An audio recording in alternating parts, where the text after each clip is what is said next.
Hormat dia macam mana? Suami ketua keluarga.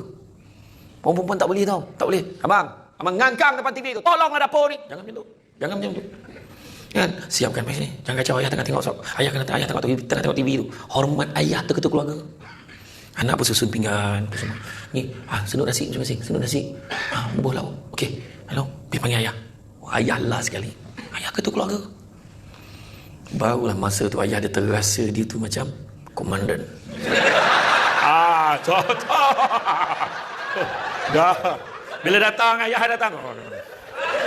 Wahal ayah pangkat biasa je. Ayah pangkat biasa, bila ayah masuk, semua dah ada dah. Dah ada dah abang. Duduk abang. Bila suami duduk, barulah terbalikkan pinggan tu. Senduk nasi panas-panas.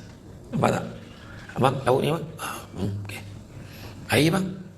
Air kosong. Susah nak tengok pecamah tuang air sendiri. Ini pun masuk sebagian beradab juga sebenarnya. Tak ada lah. Okey, cukup. Lepas tu bila dah apa? Okey, ayah ni, halo. Baca doa. Ayah uzur ni. Ayah bergurau lah. Ayah uzur ni. Baca doa.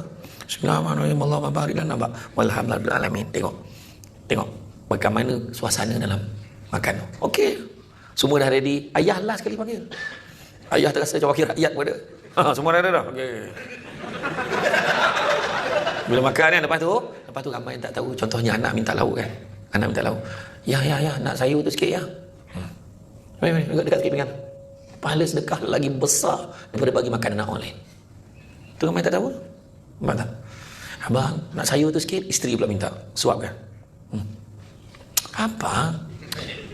Malulah nak tengok. Biarlah nak tengok. Kasih sayang kan? Yelah. Yang anak lah, yo. Sebab anak tak pernah tengok. Dapat dia tengok kan. Betul tu dia kemesraan tu.